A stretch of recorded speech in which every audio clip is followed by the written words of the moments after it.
तो कहानी की शुरुआत मास्टर टैंग नाम के एक मंक को दिखाते हुए होती है, जो कि अपने शिष्य बाजिए और शाह के साथ पवित्र शास्त्रों को लाने के लिए भारत जा रहा था। दरअसल ये दोनों शिष्य डीमन हैं, जिसमें बाजी एक पिग डीमन है और शाह एक वाटर बफलो है। इसी बीच उनकी बोट पर मंकी किंग भी आ जाता है, जिसका नाम वुकोंग है। वुकोंग भी उन लोगों के साथ ही था। सभी ने इस जर्नी के दौरान कई समस्याओं का सामना किया था। इसी तरह जब वो एक नदी को पार कर रहे होते हैं, तब अचानक उस नदी में रहने वाला मॉन्स्टर उन पर हमला कर देता है, जिससे सभी बचने की कोशिश करते हैं, लेकिन वो मॉन्स्टर उन पर हावी हो जाता है और उन्हें खाने के लिए आगे बढ़ता है। पर तभी वहाँ एक पोर्टल खुल जाता है, जिससे वो सभी उस मॉन्स्टर से बच जाते हैं। यहाँ पोर्टल के दूसरी तरफ पहुँचने पर चारों तेजी से नीचे गिरने लगते हैं, जिस दौरान मास्टर टैंग एक ब्यूटीफुल लड़की को चट्टान पर लटका हुआ देखते हैं। ये लड़की इतनी खूबसूरत थी कि टैंग को वो लड़की पहली नजर में ही पसंद आ जाती है। तभी अचानक से वो लड़की उस चट्टान से फिसलकर नीचे गिरने लगती है, पर उस लड़की का हिरण उसे गिरते हुए देख लेता है, इसलिए वो उसे बचाने के लिए वहाँ आ जाता है। इधर वुकोंग अपने मास्टर टैंग को नीचे गिरने से बचा लेता है। दूसरी ओर बेचारे बेजी और शाह बुरी तरह नीचे गिर जाते हैं। खैर, वो ब्यूटीफुल लड़की उनके पास आती है और उनसे पूछती है कि क्या तुम सब आदमी हो, जिस पर टैंग हाँ में जवाब देता है, जिससे वो लड़की उन लोगों से कोई और सवाल नहीं पूछती और स्माइल करके वहाँ से चली जाती है। कुछ समय बाद हम उस लड़की को एक बड़े राज्य में जाते हुए देखते हैं। ये वुमन लैंड राज्य था, जिसमें सिर्फ औरतें ही रहती थीं, इसलिए यहाँ की मंत्री से लेकर वर्कर्स, डॉक्टर्स और लाइब्रेरियंस सभी औरतें ही थीं। यहाँ हमें पता चलता है कि वो लड़की इस राज्य की रानी है। इसके बाद वो लड़की अपने नौकरों के पास जाती है और उन्हें बताती है कि आज जंगल में मेरा सामना 4 आदमियों से हुआ, पर कोई भी उसकी बातों पर विश्वास नहीं करता, जिससे हमें पता चलता है कि इस राज्य को बाहरी दुनिया से अलग कर दिया गया था, इसलिए किसी ने भी अभी तक आदमियों को नहीं देखा था। खैर, रानी अपने नौकरों को बार बार बताने की कोशिश करती है कि उसने उन आदमियों को करीब जाकर देखा था, पर अभी भी उन्हें रानी पर विश्वास नहीं होता, बल्कि उन्हें लगता है कि रानी की तबीयत खराब हो गई है। इसके बाद हम रानी को लाइब्रेरी में देखते हैं, जहाँ वो अपनी पुश्तैनी किताब को निकालकर पढ़ने लगती है। इस किताब में लिखा था कि आदमी जहरीले होते हैं। तभी वो नोटिस करती है कि उस किताब के कुछ पेज गायब हैं। इसी दौरान वहाँ राज्य की महारानी आती है, जिन्होंने रानी को बचपन से पाल पोस कर बड़ा किया था। यहाँ महारानी जब उन आदमियों के बारे में सुनती है, तो अपनी सैनिकों को उन्हें ढूंढने का कहती है। दूसरी ओर मास्टर टैंग, वुकोंग और शाह जंगल से बाहर जाने का रास्ता खोज रहे होते हैं, जिस दौरान बेजी को लड़कियों का एक ग्रुप दिखाई देता है, जो कि नदी में नहा रही थी। यहाँ बेजी उन लड़कियों को देखकर बहुत एक्साइटेड हो जाता है,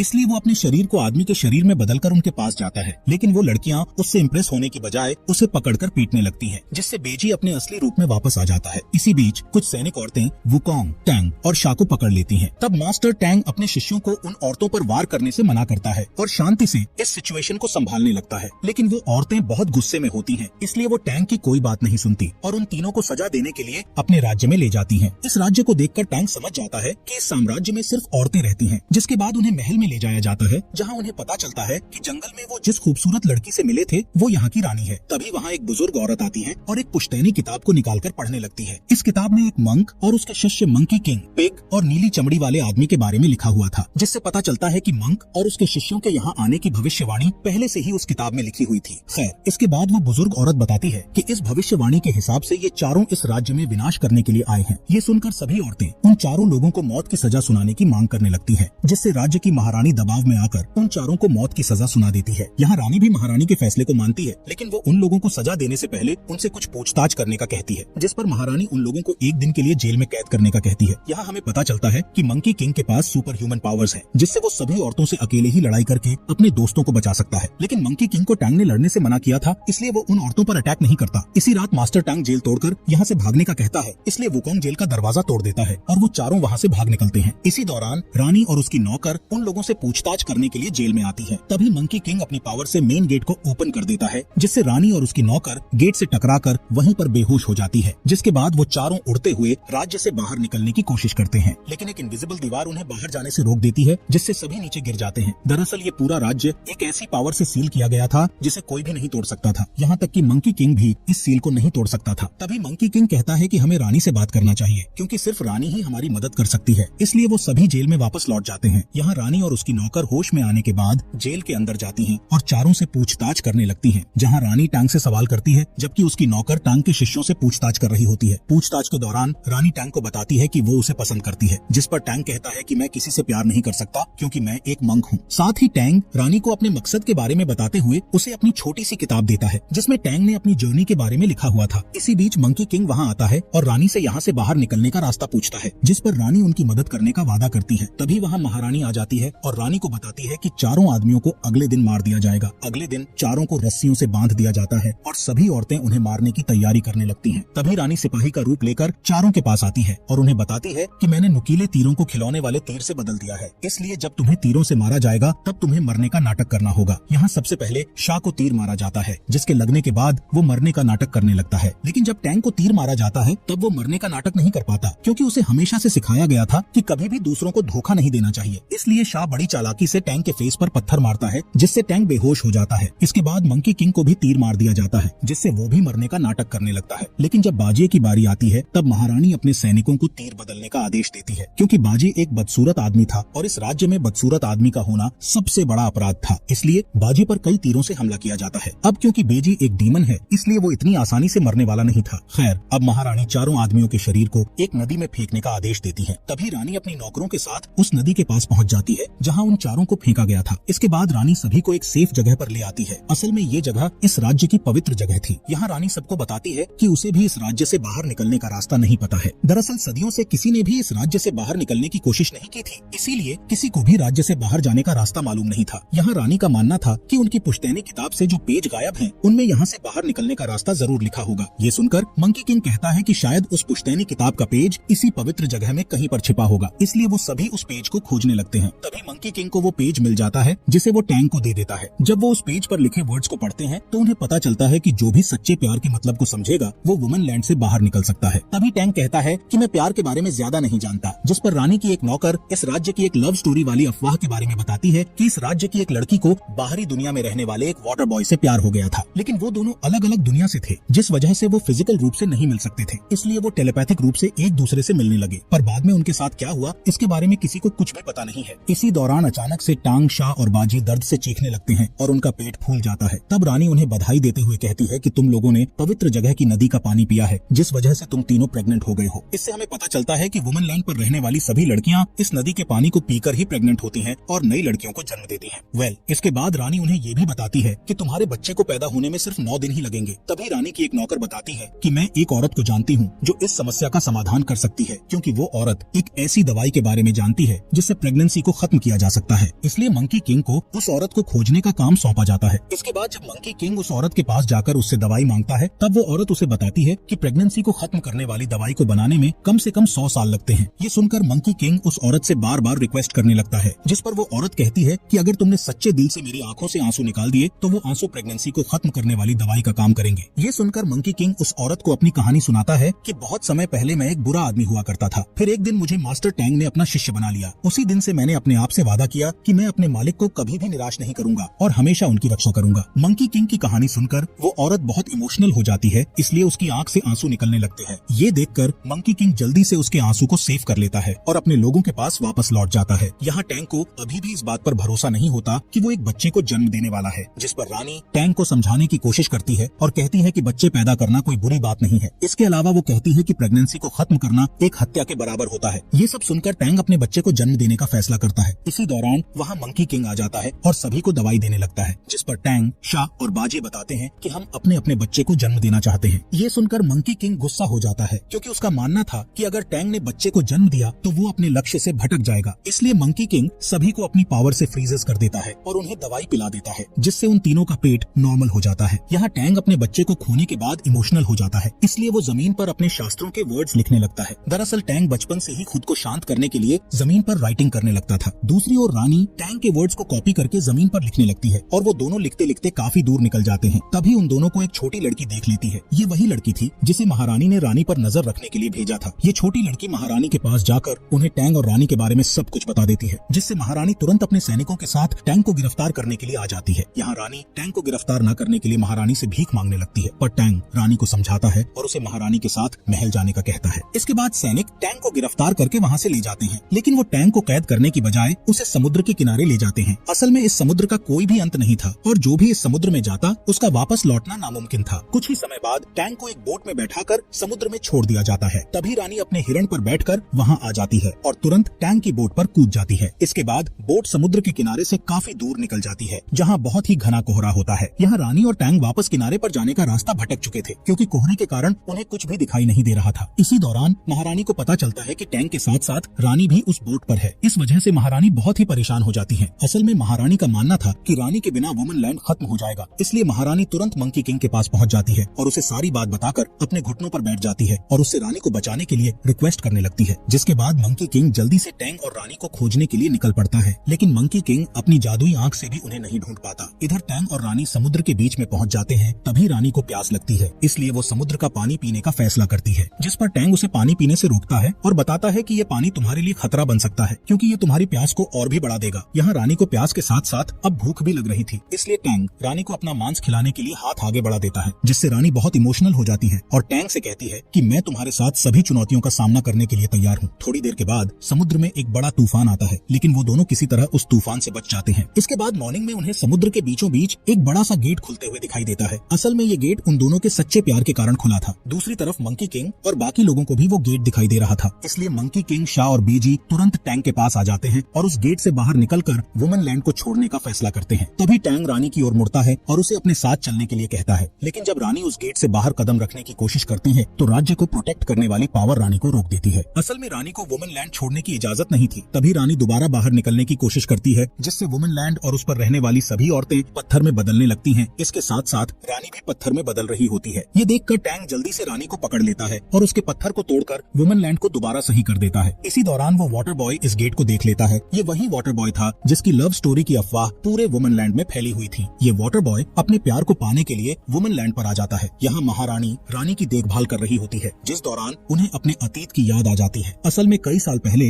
रानी की माँ ने महारानी के हाथों में अपनी बच्ची को सौंपकर उसकी रक्षा करने के लिए कहा था। यहाँ हमें पता चलता है कि महारानी और वाटर बॉय एक दूसरे से बहुत प्यार करते थे, लेकिन इस राज्य की अगली रानी की देखभाल करने के लिए महारानी ने अपना प्यार छोड़ दिया था, ताकि उनकी ड्यूटी के बीच उनका प्यार न आ सके। यहाँ टैंग रानी के पूरी तरह से ठीक होने तक वुमन लैंड में रहने का फैसला करता है। तभी टैंग के सामने दया की देवी आती है, जो टैंग को समझाती है कि अगर तुम रानी से प्यार करने लगे हो तो उसमें कोई गलत बात नहीं है, लेकिन तुम्हें रानी और सभी प्राणियों में से किसी एक को चुनना होगा। इसके बाद टैंग महल में लौट आता है, जहाँ पूरा राज्य रानी के ठीक होने के लिए प्रार्थना कर रहा था। तभी अचानक वहाँ वाटर बॉय आ जाता है। वाटर बॉय महारानी का पिछले 20 साल से इंतजार कर रहा था, इसलिए वो महारानी को देखकर अपने प्यार का इजहार कर देता है और उसे अपने साथ चलने का कहता है। पर महारानी को इस राज्य की रानी को सही दिशा दिखाने की ड्यूटी करनी थी, इसलिए वो वाटर बॉय के साथ चलने से मना कर देती है, जिससे वाटर बॉय को गुस्सा आ जाता है और वो वुमन लैंड को खत्म करने का कहता है। जिसके बाद वाटर बॉय टैंग और रानी को उठाकर ले जाने लगता है, लेकिन मंकी किंग वहाँ आकर तुरंत उन्हें बचा लेता है, जिससे वाटर बॉय को और भी गुस्सा आ जाता है, इसलिए वो डीमन में बदलकर राज्य पर हमला करने लगता है। तब मंकी किंग, शाह और बीजी उसे रोकने की कोशिश करते हैं, लेकिन तभी वाटर बॉय बहुत बड़े रूप में बदल जाता है और राज्य को पानी में डुबाना शुरू कर देता है, जिससे वुमन लैंड खत्म हो जाता है और सभी औरतें समुद्र में गिर जाती हैं। वहीं मास्टर टैंग जब औरतों को मरते हुए देखता है तो उन्हें बचाने के लिए भगवान बुद्ध से प्रार्थना करने लगता है। तभी भगवान बुद्ध का एक हाथ पानी के अंदर से निकलता है और डूबती हुई औरतों को बचा लेता है, जिसके बाद भगवान बुद्ध वाटर बॉय को उसके असली रूप में लाकर उसे सजा देते हैं। इसके बाद वुमन लैंड फिर से सही हो जाता है और मास्टर टैंग अपने कर्तव्य को निभाने और अपने मिशन को जारी रखने का डिसीजन लेता है। वहीं रानी भी टैंग के डिसीजन को मानते हुए वुमन लैंड को संभालने का डिसीजन लेती है। कहानी के एंड में रानी चारों को अलविदा कहती है, जिसके बाद वो चारों पवित्र ग्रंथों को खोजने के लिए फिर से अपनी जर्नी पर निकल जाते हैं और इसी के साथ ये मूवी यहीं पर खत्म हो जाती है।